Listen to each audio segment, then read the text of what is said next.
जय श्री राम। अब तमसा पार करके राम आगे बढ़ चुके हैं। आगे वह कौशल जनपद को भी पार कर लेते हैं और वेद श्रुति, गोमती, शंदिका आदि नदियों को भी पार करते हुए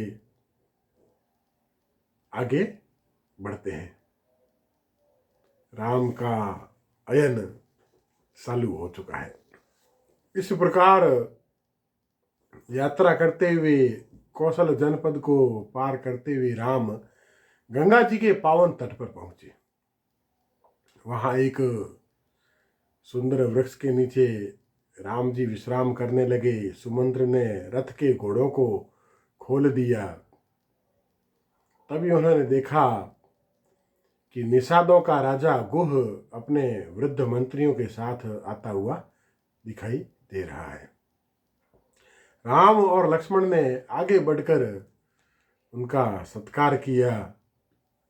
बड़े प्रेम से निषाद राज गुह और राम मिले। निषाद राज ने राम को वल्कल वस्त्रों में देखकर बड़े दुख का अनुभव किया, बड़े व्यथित हुए। गुह ने कहा, हे राम, जैसा अयोध्या का राज्य आपका है वैसे ही यह राज्य भी आपका ही है। हम सब आपके सेवक हैं। राम ने निषाद राज को आलिंगनबद्ध कर लिया, बड़े स्नेह से मिले और निषाद राज समर्पण भाव से राम की सेवा में तत्पर हो गए। निषाद राज गुह ने भोजनादि की व्यवस्था के लिए निवेदन किया। फल मूल आदि लेकर आए। राम ने कहा, मैं सायंकाल मात्र जल पीता हूँ और कुछ नहीं लेता। यह जो हमारे रथ के घोड़े हैं इनके लिए व्यवस्था कर दो। और जो अन्य खाद्य सामग्री लाए थे वह सुमंत्र और अन्य आदि को राम ने दे दी।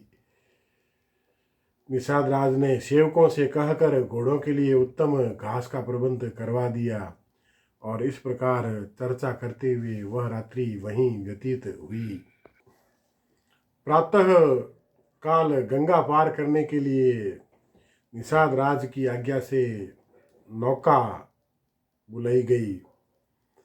राम जी ने बहुत समझाया, सुमंत को लौट जाने के लिए कहा, पर सुमंत्र लौटने को तत्पर न हुए।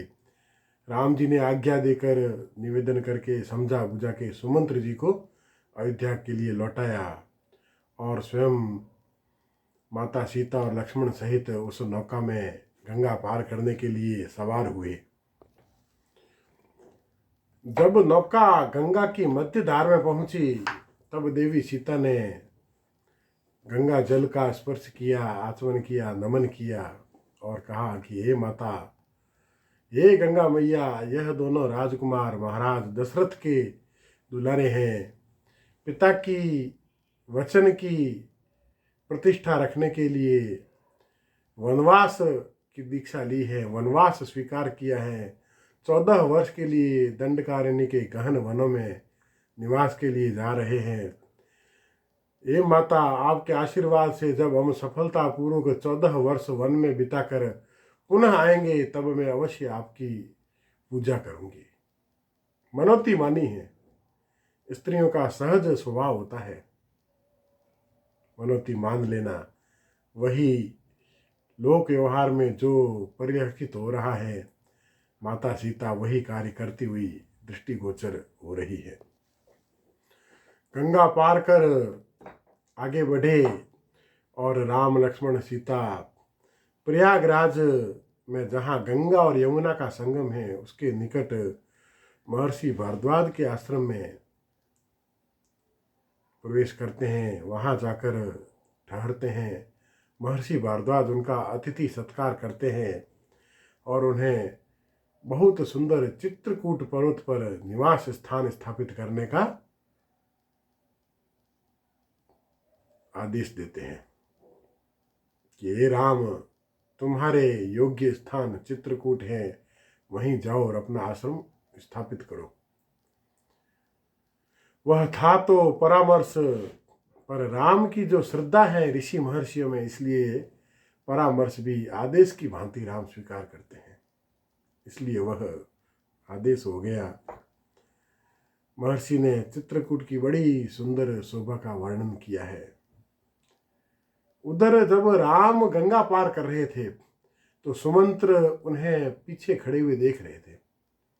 जब तक उनकी दृष्टि से राम लक्ष्मण सीता ओझल नहीं हुए तब तक वह तट से हटे नहीं। अंततः निराश होकर वह लौट गए। उन्होंने अयोध्या की ओर प्रस्थान किया। इस प्रकार राम का अयन आरंभ होता है। वो राजा रामचंद्र देव की जय। उधर महर्षि भारद्वाज के आश्रम से जब राम चित्रकूट के लिए निकलते हैं तो आगे यमुना नदी दिखलाई देती हैं जिसे पार करना है। गंगा पार करके आए हैं और जहाँ गंगा और यमुना का संगम है वहाँ पर आश्रम है। अब यमुना पार करने के लिए पहले वह वन में इधर उधर घूमते हैं, फिर सूखी लकड़ियाँ शुष्क काष्ठ इकट्ठा करते हैं, उसका एक बेड़ा बनाते हैं। बलियाँ आपस में बांध कर उसका वज्रा बेड़ा बनाकर उस पर बैठकर राम लक्ष्मण और सीता यमुना जी को पार करते हैं।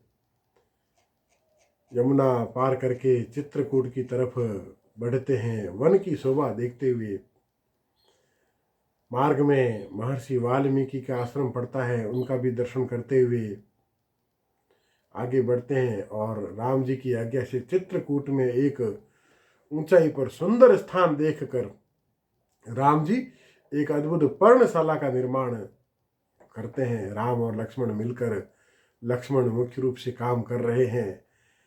पर्णशाला का निर्माण होता है।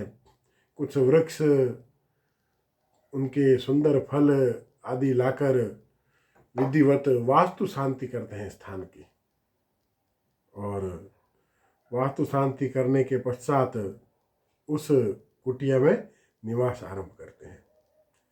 कितनी स्वस्थ परंपरा है। अब राम लक्ष्मण सीता जब भारद्वाज के आश्रम से चले थे तो महर्षि भारद्वाज ने उनके लिए स्वस्ति वाचन किया था।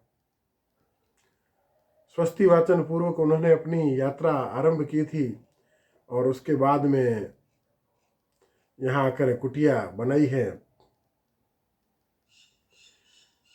विशेष प्रकार के फलों का गुदा एकत्रित कर राम और लक्ष्मण ने उसे पकाया और अपनी अग्नि प्रदीपन करके रसोई पाकशाला आरंभ की।